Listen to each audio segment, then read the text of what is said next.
Yeah, no, thank you, Ricky, and thanks to the OCLC for giving me the opportunity to talk here today.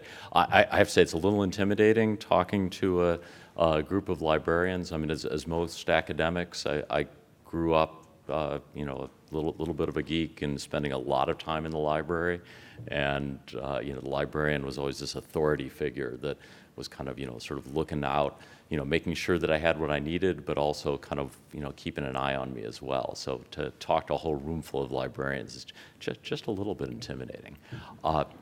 But thank you very much for the opportunity to share some of what we're doing at Illinois. I also want to thank Keith for that wonderful introduction. And I'm going to apologize to you in advance because a lot of what I say is going to be redundant with what he said. Because I share very much the view of the centrality of the library to the future of the research enterprise. And I'll also apologize because some of what I say will probably be redundant with what you already know. But hopefully there'll be some tidbits you'll be able to take away. So just a brief outline of my talk. I'm going to start out with an overview of the University of Illinois at Urbana-Champaign to give you a sense of the context from which I'm coming. Then I will talk about what my job is. And this is, again, it might be a little bit redundant for some of you, but I find that very few people in the university community have a sense for what people in my position, and it's usually called Vice Chancellor for Research or Vice President for Research, the Senior Research Officer position does on campus. So I want to talk about that a little bit just to give you a sense for where I'm coming from. And then I'll talk about reputation management and the kind of things that we do or I think about in terms of reputation management. And in both cases, both talking about what I do and talking about reputation management, I'll bring up a couple examples of how I'm partnering with the University Library. So to give a sense for the University of Illinois at Urbana-Champaign, we were founded in 1867 as a land-grant institution, one of the original Morrill Act universities, and we are one of 3 campuses of the University of Illinois. Phyllis Wise is our chancellor, and we are you know, a large, comprehensive university doing all kinds of different things. You know, it's a big institution. I'll talk about that a little bit. Down at the bottom, I'm not sure you can read the font there, but it says a quote from our campus strategic plan from a few years ago: we are aiming to be a preeminent public research university with a land-grant mission and a global impact. So that is the formal statement of what we aspire to be. And Illinois does work, like I say, in a huge range of areas and aspires to excellence in all of them. That's the formal statement that I need to put out there. To give you a sense for a scale, and I apologize, was there a laser pointer that was, I can point, I can wave my hands, or?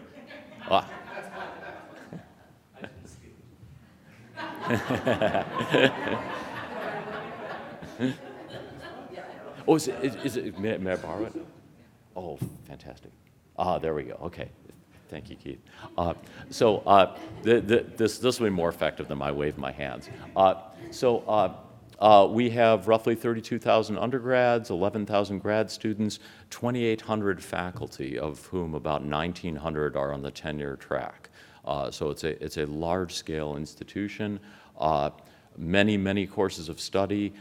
We rank in the top few universities in the nation, the number of doctorates earned nationally, and our library is big. I'll talk about that a little bit more later, but it is one of the things of which we're very proud. Illinois is also either centrally located or centrally isolated, depending on how you want to look at it. The twin cities of Champaign and Urbana, there's a long history behind the fact that there are 2 cities there, Champaign and Urbana. are roughly at the center of a triangle between St. Louis, Missouri, Chicago, Illinois, and Indianapolis, Indiana. So we are right in the middle of them. It's about a 2-hour drive to get to any of them from us, although the cities of Champaign-Urbana are actually a wonderful, wonderful place to live. The quality of life there, well, I guess the best way to express it is that we have all the amenities of a great university with none of the traffic of the Bay Area. And as I was on the 101 yesterday, I was thinking about that. What this does mean, however, is if you look out your window, especially if you drive in 2 miles from any direction in the center, from the center of campus, what you will see is this. And so we are right in the middle of farm country. It's either corn or soybeans. It's actually, from an ecological standpoint, the folks who study such things say we're in the middle of a corn and soybean desert, because the land is so fertile, so good, that there's very little natural landscape left. Every square inch is farmed that can be. So this is also a great environment, however, for academic studies, because there are no beaches, there are no mountains, there's nothing to distract our students, other than great culture and a few bars. So, but we have academic colleges covering the full spectrum of scholarly endeavor. Everything ranging from one of our original colleges, agricultural, consumer, and environmental sciences, so agriculture, all the way through to education, engineering, business, health sciences. You can read through this. We do cover really the full spectrum of scholarly activity, which makes it a very exciting, vibrant place to be, a wonderful, wonderful community. From the scale of to measure the scale of the research enterprise, and money is a highly imperfect way of measuring scholarly activity, but it is something that we can count and something that a lot of people outside of academia like to count. So we have a large enterprise by the measure of how much money gets spent on research. So these are the dollar amounts we report to the National Science Foundation every year as part of the HERD survey. We're somewhere northwards of $500 million of research activity every year. And that really covers across the spectrum. We're a little different from most of the big universities in the U.S. in the sense that we don't have a big college of medicine. So in typical U.S. university, in the top 20 or so in research spending, the majority of it comes from the College of Medicine and medical-related fields. For us, that is a minority of where we get our funding. It's much, much more spread out. A lot from the National Science Foundation, a good chunk from the NIH, and then a lot from industry and from the Department of Defense and various other places. To give a sense for the breakdown of where the money is coming from, this is a pie chart of the federal expenditures. So National Science Foundation is the biggest piece. Health and Human Services is the next biggest piece, but you can see there are chunks from all kinds of other places. This is just federal expenditures. Where the money goes to on campus is divided up fairly well among 3 big sections. So the biggest chunk goes to our College of Engineering. We have we're typically ranked about number 5 in College of Engineerings among colleges of engineering within the U.S. But the number of students we produce is equivalent. It's actually greater than the top 4 combined. So it's a huge, huge scale on the engineering school. We also have a big College of Liberal Arts and Sciences that includes a lot of the basic sciences. A lot of money goes there. And then the campus interdisciplinary institutes, which are part of my office, and I'll talk about them a little bit more in a few minutes, also account for a lot of the spending. And the context in which I live and that keeps me up at night is that the amount of money available for research is really not growing. I stole this from the AAAS website. You can see that this is federal money, non-defense federal money. Defense money has blips depending on what's happening internationally. But you can see the non-defense spending, except for a little jump when we had the stimulus package, is basically flat.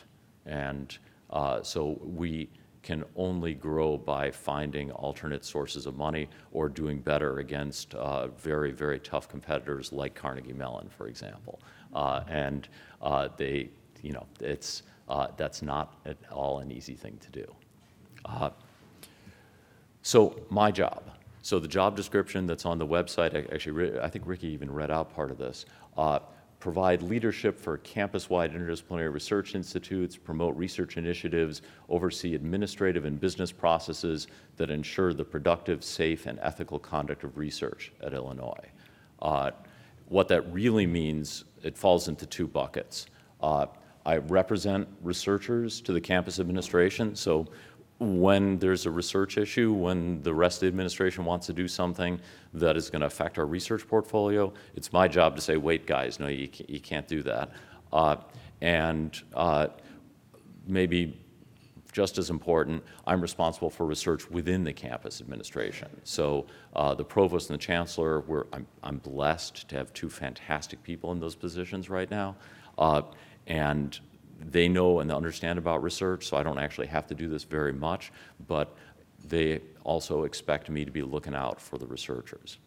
Now, what I really do, of course, depends on who you ask. So if you ask my staff, that is what they think I am. If you ask the faculty, that is absolutely what they think I am. The public, if they think I'm, the wizard, doing some weird things to small defenseless creatures. My boss, the chancellor, basically, she often comes to me with fires and asks me to try to put them out. I, of course, have a higher opinion of what I do, and I've got the magic wand. But in truth, of course, what I really do is, yeah. And you can imagine that as email in the modern age, I guess. So where I fit in in the campus infrastructure, there's the chancellor. The provost is in charge of all academic programs, so all the deans report into the provost. And then there are three other vice chancellors, student affairs, advancement, and then myself. And I'm responsible for the research institutes and the compliance and support unit. So I'm at sort of at one of four people who support the chancellor and her leadership at the campus. In fact, I spend a lot of time listening to what the provost says because our campus, like many others, the provost actually controls the budget. And that's, his voice is a very important one. Within my organization, I kind of break things down in three parts. Administrative and compliance units, I'll talk about those more in a second. The research institutes I'll talk about also, and then other units, which is basically things that don't fit in either category. So the research compliance functions, this is the part that really is the scariest and arguably the most important in many ways, but it's basically keeping our researchers safe, keeping the research activity ethical, and above all, of course, keeping it legal. And so I want to talk about this a little bit because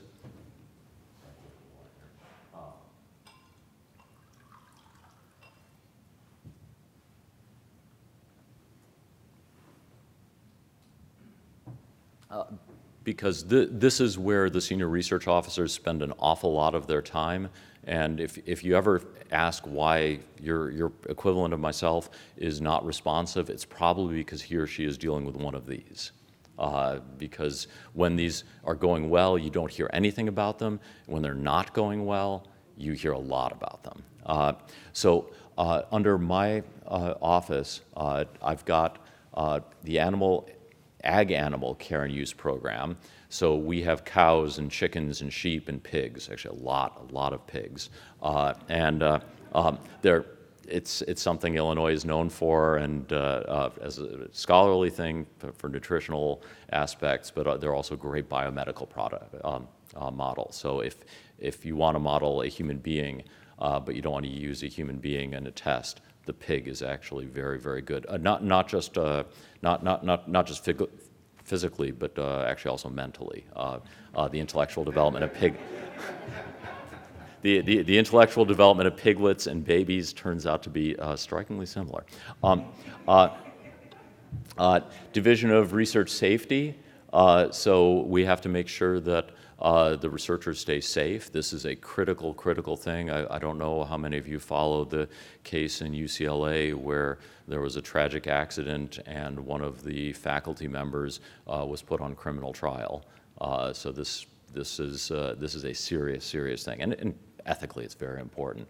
The Animal Care and Use Committee, this is for lab animals, so we have something like 11,000 mice on campus that we, the ones in the cages, they also have to be treated well and carefully, and lots of protocols around that. Research integrity, so plagiarism, cheating, lying, all that sort of thing. I get to play the role of the person who investigates that.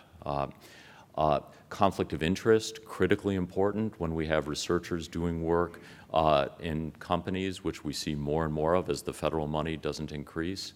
The protection of research subjects, that's human subjects, so when we do studies involving human beings, we have to run through an IRB process, and that has to be administered. And sponsored programs, so all the dealing with money. So whenever there's money coming into the university, that has to be handled very, very carefully. Our sponsors care about that. So all of this stuff is under our purview. That's the less fun stuff. The more fun stuff is the set of research institutes and centers. And every university, I think, research university, has the equivalent of this. So there are a number of large research centers that report in to my office. So just the list of them here, and your universities all must have the equivalent. So we have a Beckman Institute endowed by one of our more successful alumni that just does all sorts of science and technology across the board. We have Institute for Genomic Biology that works on, I'll talk about that a little bit, works on biology issues and genomics. Institute for Sustainability, Energy, Environment, Interdisciplinary Health Sciences Initiative, and that's about to become an institute. The National Center for Supercomputing Applications, I'll talk about that a little bit, and then the Prairie Research Institute. And the PRI is something that is the state surveys of the state of Illinois. So because we're a state university, we've been entrusted with the state surveys, and that's about 600 non-faculty researchers who are studying the landscape, the animals, the plants, and maybe more importantly, the geology and the water in Illinois. But they do fantastic stuff and bring in huge amounts of external funding to do their work. So I want to talk a little bit more in detail about these, just to give you a sense for what they're like. The Institute for Genomic Biology is an example of a faculty institute. So there are tenured faculty in this one. And this was founded about a little over 10 years ago and really focuses on genomics and related biology problems. And this was founded as part of an economic development scheme from the state and has returned the initial investment over several times. Some of the things that they work on, they have an industry-funded Center for Nutrition, Learning, and Memory with the Beckman Institute, NIH-funded, it's called a BD2K project from NIH, which is with the Mayo Clinic working on genomics data, and they actually have a NASA-funded institute, which is Institute for Universal Biology, how biology might evolve completely separately from from what we know on Earth. And let me point out here that they also have faculty, so these are tenure stream faculty, but then they have a bunch of research staff and students in there as well. But this is really a faculty institute where faculty from departments converge and work together across many different colleges and departments. NCSA, National Center for Supercomputing Applications, is a different kind of institute. It has some faculty in it, but it's really is almost a standalone entity on our campus. It was founded almost 30 years ago now, and it provides computational power to do things that can't be done physically in the lab. So they have big computers, and maybe more importantly, the staff who know how to run the big computers. And that makes a tremendous difference. It's something that, with these huge computers, it's not like a little Linux laptop where you can just type something in. You really require specialists to run it. They've got a computer called Blue Waters, which the NSF paid for $200 million, biggest academic supercomputer in the country. If any of you talk to NSF, please tell them that they need to pay for another one. I say that with a smile, but it's actually a serious issue. Large-scale computation in this country is reaching the point where it's requires hundreds of millions of dollars, so it requires a lot of planning and forethought before these big investments, and we don't have any agency that takes care of that except for the Department of Energy, which has a nuclear weapons mission and does, has different priorities than general science. They also have a bunch of other smaller programs, but there are only a couple dozen faculty in there. It's mostly staff, and so the reason I showed this one to you is that I'm responsible, and folks in my position generally are responsible for supporting faculty research through institutes, but also supporting the research that gets done, important research that gets done on a campus by non-faculty researchers. So it's very important to keep in mind it's not just the faculty who we serve. It's all the researchers who don't have the tenure stream. So the third thing, and I'll just talk about this very quickly, are the other support services for the research enterprise. Not compliance, not an institute, but important nonetheless. We have an Office of Proposal Development started just a year ago to support the mega proposals so that faculty, when they have to write a proposal for $40 million, aren't trying to do it themselves. They're typically not good project managers, and they don't handle paperwork very well, so we put together an office to support them. We have a biotech center that provides just research infrastructure, sort of shared service, core facilities, and then we have the Division of Animal Resources that actually takes care of the animals, the lab animals. So it's not a compliance thing. They just make sure the cages are clean and the bedding is changed and the food is provided. And let me tell you, that takes up more time than you can possibly imagine because researchers are very, very particular about their animals. One new thing that we're just been starting in the last couple of years that I want to talk about in a little bit more detail because it's highly relevant to this group is something we're calling the Research Data Service. And this is providing the research community with the expertise, the tools, and the infrastructure necessary to manage and steward research data. And so this ties, sorry about that. This ties in very closely with Keith's talk. And the issue with data, and as Ricky said, I'm a researcher myself, the issues with data are all over the place. And these are quotes we've taken from researchers. So I panic every time I try to find my students' data. I've lost 2 patent claims because we didn't have the records in lab notebooks. I know I won't be able to publish anything after my grad student leaves because it's too hard to understand what he or she did. We don't have the assay results with substrate X because I didn't back up my computer and we're out of substrate X.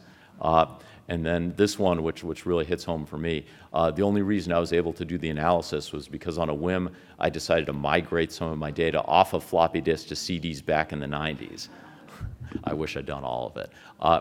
The standard for data for most faculty who are not in big research groups, and that is most faculty, is that when the student graduates, they write things onto a hard drive or onto a DVD, and they hand that to the professor at the final discussion, and they say, "Here it is, professor, thank you so much," and then they go off and do wonderful things with their lives, and then that hard drive or DVD sits on the professor's shelf.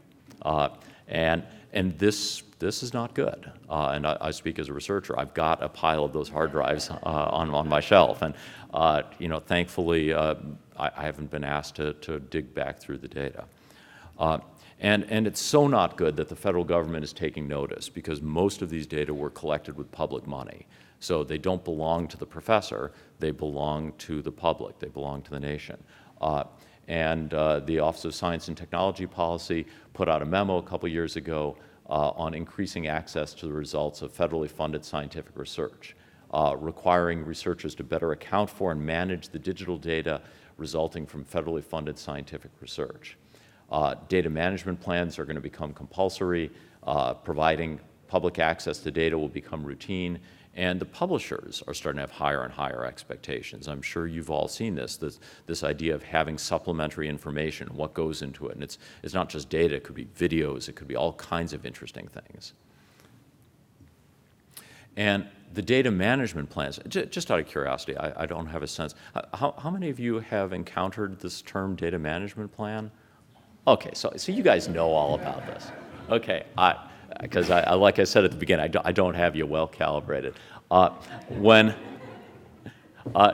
This is something that scares the heck out of researchers, because folks in my age cohort, so I'm in my late 40s here, they weren't trained, or older, weren't trained in how to create a data management plan, and all of a sudden every single agency says when you submit your next proposal, by the way, one more thing that we're going to put on the required part of the proposal is data management plan, and you better do it. And NSF in particular said that a few years back and gave no instructions as to what they were expecting. They just said, well, it will be peer reviewed. And that caused a certain amount of panic. And then the question comes up, who on campus knows about storing and curating information? And you guys all know the answer to this. It's the library, of course. I mean, you guys are the experts at keeping track of information, deciding when it's worth keeping or not worth keeping, and being able to find it years later. And I have to take this occasion to brag just a little bit about John Wilkin in our library on campus. John is wonderful. He's not here, so I can embarrass him a little bit. John is fantastic. We were able to recruit him from Michigan a couple years ago. He's a wonderful spokesperson for the library on our campus, building on what Paula Kaufman did. And Paula was, I don't know how many of you guys know Paula, but she is a force of nature in her own right. But our library is the largest at a publicly funded U.S. university. 4.6 million visits last year, 5.2 million downloads, and many reference transactions, lots of classes that they lead. Lending apparently is down slightly, just a few percent, but still 500,000 volumes, which is, the scale is enormous. And John is a wonderful, well, he's managing it very nicely, but he's also a wonderful spokesperson for the library on campus and educating the rest of us as to what all the library can do. And so this research data service emerged as part of our campus strategic plan back in 2013, and it was delegated to the library. I pushed very hard for it, but I also pushed hard to put it in the library because I knew that those are the folks who really would understand how to do it. So providing experts in data curation and management, partnering with my office in particular, NCSA, the Supercomputing Center, the campus IT folks, and we are fortunate enough to have one of the top graduate schools in library and information sciences, it's a GISLIS for short, on our campus, so partnering with them as well, with the goal of improving data management, helping researchers to comply with the agency requirements, and encouraging better research. Because if you have the data, then a year or two later, you can actually do much better research with it. You can go dig stuff out that you didn't expect were there. And what these guys are doing is, the first thing that they've already started on, and actually it started on previously, is data management consultation. So advising on the entire data management planning process. Keith mentioned that there are a bunch of repositories already out there for collecting data, but researchers, and I'll say especially ones in my age cohort, aren't necessarily aware of all the different options that are emerging. You know, a new assistant professor has grown up in a digital age. The older ones, not so much, and so they might not be aware of all the different options. helping to determine what data can or can't be made accessible. If you're working on human subjects, if you're working on classified work, on proprietary work for a company, you have to make those decisions. What do you make accessible? What you don't make accessible? To make everything open is not acceptable most of the time. The one thing about having, data plots go up on the web the minute they're taken, I have to say as a researcher, I would never ever do that because I know my students make mistakes. They load the samples wrong. They write things down wrong. They do the calibrations wrong. We fix all those before publication, but the initial data that comes off the machine really isn't ready to be viewed, and I would be very, very worried about that. Determining what data can reasonably be preserved, and identifying resources on campus and elsewhere. And they're using this thing called DMP tool that I suspect a lot of you are familiar with that seems to really be very helpful of sort of guiding folks like myself through the process.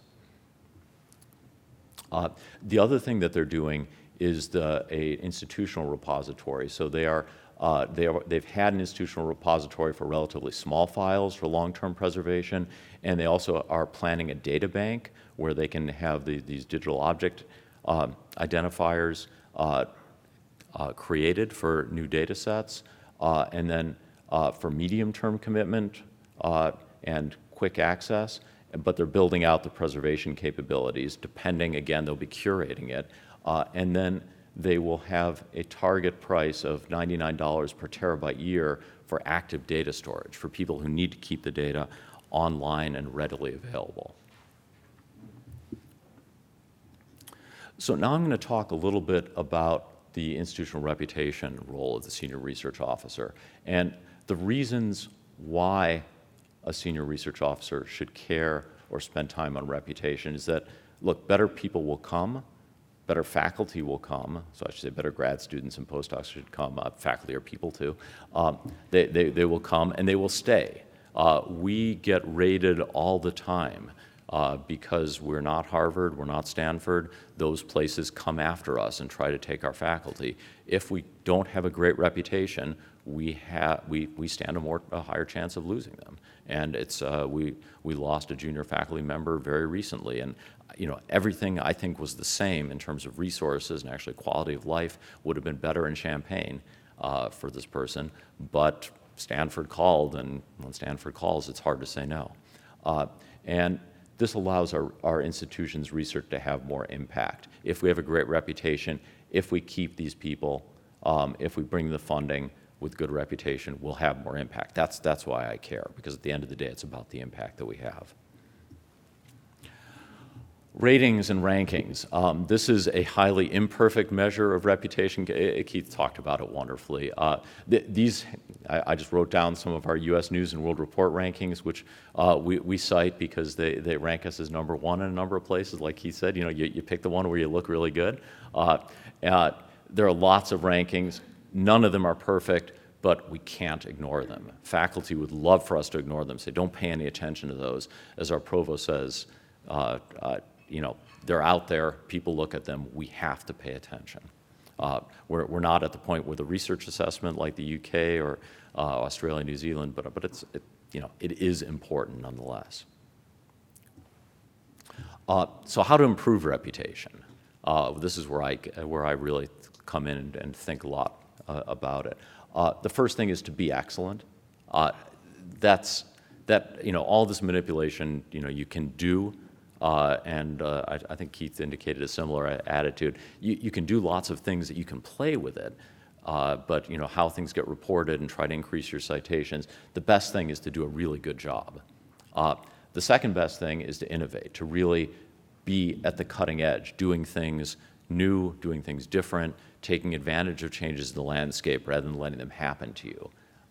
And as a state institution within the U.S. right now, this is more and more important because our legislators, our public demand it. And the last thing that I'm really going to talk about for the rest of the time is communicating our excellence. And this is harder because most academics don't like to communicate. They would much rather sit in their lab or their library and do their work and publish for their community, and that's it. They don't like to communicate. the question is who to tell, how to tell, what it means to use this communication.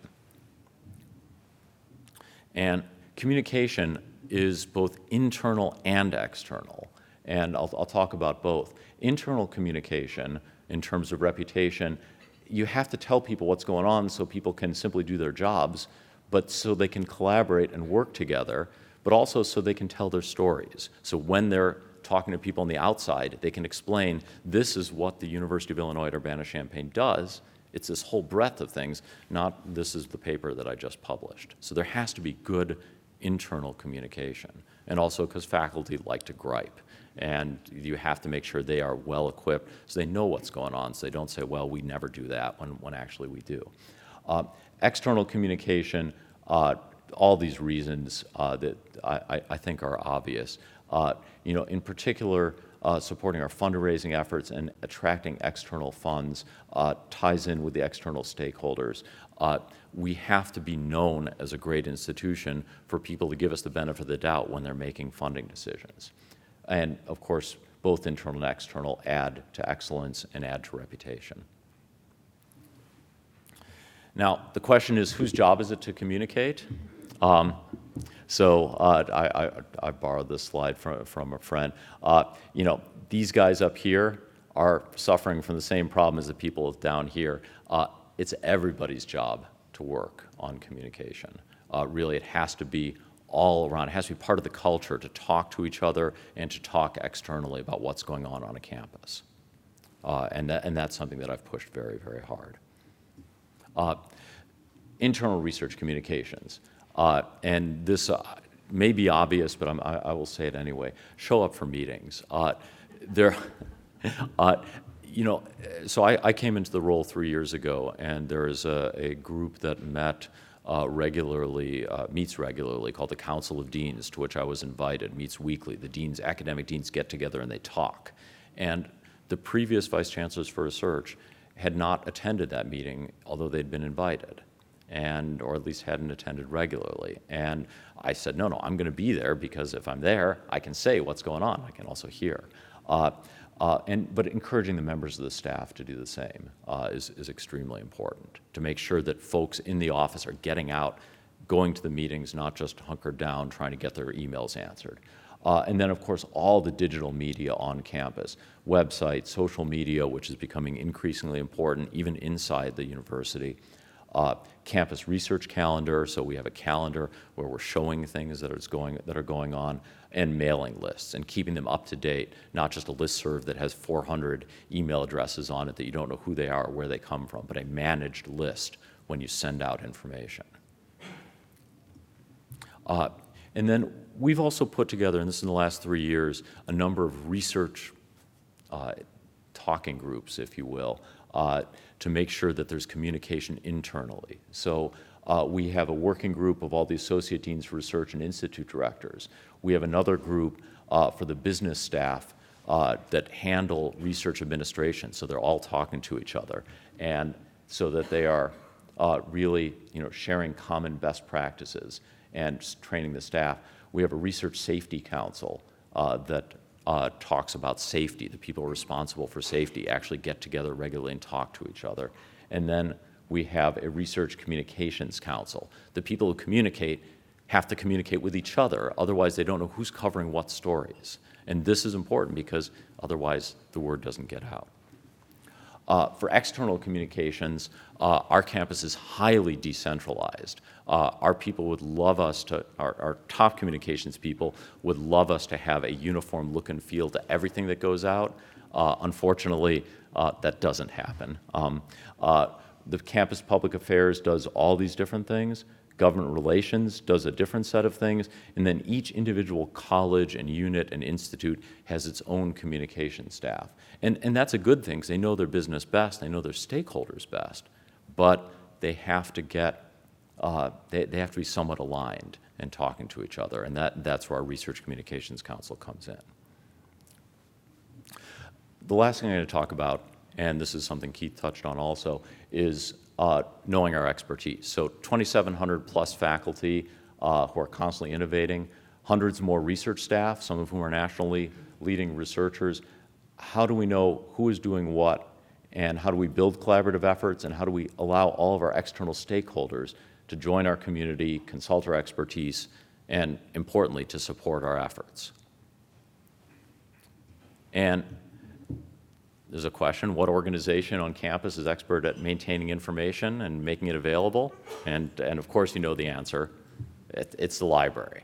And so again, I went to John Wilkin and the librarians, because these are the guys and girls who know how to handle information and make it available. And so we are putting forth something called Illinois Research Connections, and this is just a web portal using the Elsevier Pure platform to put stuff out there. And I fully recognize we're not the first to do this by a long shot. There are lots of great examples of other universities. Northwestern and Michigan, I like theirs in particular, but I know that there are a number of other excellent ones that are out there. This was, again, something that came from our campus strategic plan that said we had to do this. And so the idea is to showcase our research expertise to external stakeholders, connect researchers with potential collaborators inside, encourage interdisciplinary research, automate data collection from reliable sources, and we also wanted to make it easy for people to keep updated information on the web, something which is really, really hard. So, overseen by the library in collaboration with my office, interdisciplinary, all disciplines, including the humanities and the arts, which present their own particular sets of issues because their information doesn't come out in easily gatherable web data. And we in particular wanted to get the centers and institutes, and we're doing 2,500 researchers in the first implementation. And that number was chosen to be much larger than our number of active faculty. It's not clear whether it's a number that was chosen to be big enough. Using Elsevier Pure with Scopus, and we're going to be importing citations from additional data sources, such as WorldCat. We will be allowing individuals to maintain their own records and doing a lot of outreach and training around this, making sure that we get people on campus to understand what's going on. And this is important because we have a very strong tradition of shared faculty governance. And that, if any of you are in schools with that sort of tradition, it requires a few extra steps to make sure that we have everybody on board. So priorities, we're going to launch with publication data. We're going to try to get it out and define a communication strategy. That's begin preparing the training and support materials for units and faculty. This is where we are right now, is just getting stuff out there, trying to get it launched. We have a mock-up of it, and I'll just show this really quickly. You know, there'll be a chance to search, and for one of our researchers, this is what it'll look like. It'll show all of her affiliations, which you can see she's got about 10, and then it'll show her outputs and who she connects to and what her keywords are. Now, a tricky part is allocating profiles, because we give them to tenure-track faculty, no problem. We're going to give them to the very active researchers who are not faculty in my research institutes. But then after that, it gets tricky because there are lots of people who do a little bit of research. There are emeritus faculty who, some of them are tremendously distinguished, some of whom are incredibly active still, some of whom are on the beach and no longer really in Champaign-Urbana, but their name is still associated with us. It's a tricky thing. So we're going to just allocate a predefined number of profiles to each big unit. And that is a work in progress. Ask me in a year how it went. Profile updates, and you're probably fairly familiar with this, so I won't go into much detail, but Elsevier will get updates from Scopus weekly. They claim, and we haven't seen this yet, that they're going to support automatic updates from additional sources, which the profile holders control. And I've put in still testing because they said they could do it. They haven't demonstrated they could do it. And in fact, if they've done it for any of you, I would love to chat with you to see how that's been going. And so we're launching it right now. We are in the midst of trying to get it up and running, literally right now. So in the fall, it's going to go out internal to our campus. And then a public launch will go out before the end of the year with a publicity effort. Again, we're trying to inform our stakeholders. We hear from our corporate partners, from our state legislature, well, do you do this? Do you do that? Who's an expert in floodplain research? That's how we expect to be able to tell them who does what and have them be able to find us. And then phase 2 will be training resources for faculty and units, updating the system, testing export from Pure to the campus system, something we're very sensitive to. We want to own the data, because if Elsevier, I don't know if there's an Elsevier representative in the room. We love them in many ways. We don't always trust them. I realize this is being recorded. We of course trust them. But like any other corporate partner, they could change, and we want to make sure we own the data, and they are fine with that. And we want to capture other data, like grants data as well. So just to summarize, research is a big enterprise. I hope I've given you a sense for scale, and if you see your senior research officer, give him or her a hug every once in a while. There are lots of things going on under the hood. Reputation, from my standpoint, comes from 2 factors. Excellence first. You have to be great if you want to have a great reputation. But then you have to also communicate, both internally and externally, to get that message out. And the library, and this won't come as news to you, is critical. From my perspective as senior research officer, and I suspect back in your home institutions it's the case also, is critical, and not just in traditional roles. And then finally, I just wanted to put out two questions to you, and maybe this can be part of the discussion, but I'd be glad to hear your thoughts afterwards during the breaks. What creative ideas should be added to foster communications, especially taking advantage of the strengths of the libraries? And how can research and the library partner better to do even more things? Because I feel like there's a traditional role for the library, and then there are these new roles, and we've got to take advantage of the strengths. Life is too short, and resources are too limited not to. So thank you very much.